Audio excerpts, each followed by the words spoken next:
Hello, EDCI 706FZ, the Fayetteville crew. I hope you are well. It is week 9 of our semester. And in Hall and Horde, systems thinking. Section 4 is moving into systems thinking. And the big idea is that the sum of the parts may be greater than the parts by themselves. The whole is greater than the sum of the parts. I like to think about systems. I like to think about systems thinking. And some of my favorite authors on the topic, Peter Senge, Fifth Discipline. It's old, but it's good, and it's cited in this chapter. And if you like Senge, S-E-N-G-E, then this is the book that I would recommend, the Fifth Discipline Field Book. Has a lot of great activities and things to do with your staff to build vision and to be strategic in your thinking. Systems thinking, if you want a primer, think about your human body. Think about your organization, your school or your district. Think about your school like a human body. The human body is made up of many systems: the circulatory system, the nervous system, the digestive system, the excretory system. They all work together, and together the health of the whole body is dependent upon the proper functioning of all of the various subsystems.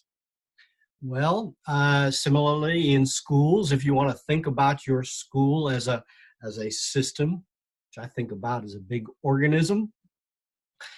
The transportation system.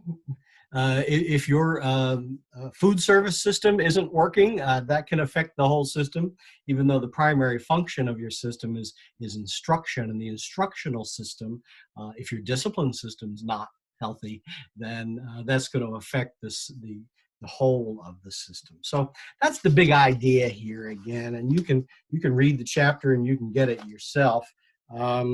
I like implications of systems thinking for leaders and facilitators of change.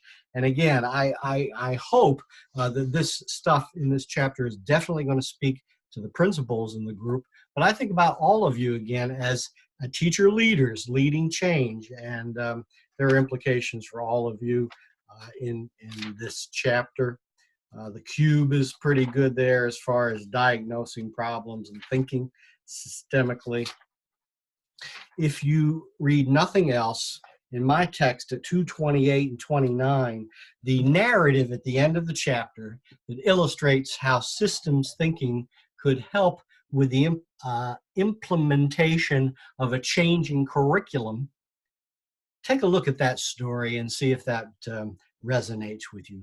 Uses stages of concern and levels of use, and shows how systems thinking can guide things at the district level. So that's pretty good. I like chapter 9, and I would again recommend Peter Senge's Fifth Discipline Field Book if this stuff resonates with you. One of the activities that I stole from Senge in here was how to discuss the undiscussables. So you can tell he's really into the big picture here again, and visionary strategic thinking. I heard you, and I am backing off on a discussion board as far as systems thinking in your school. I hope that I hope that you will read the chapter and think systemically about your school and how change could happen systemically at your place. But you do not need, you will not see this discussion board. I heard you. You need to be writing your PLCPs and your FCEPs. And this week, at the end of the week, which is October 29th, your PLCPAs are due to me in Blackboard for formative assessment. Remember that formative means you won't get a grade, but I'll give you feedback on the rubric. And then as soon as I will read and turn those around as soon as possible. And then please do clean them up and turn them into task stream. We're getting to the point in the semester where it's paper turn-in time. And rapidly behind the PLCP will be the FCEP next week, week 10. and soon after your PEs will be due too. So no discussion board, but you do have writing to submit to me this week. I hope it's a good week. I hope that you'll write to me if you have any questions. And if you can submit early, I will read and try to give you feedback early.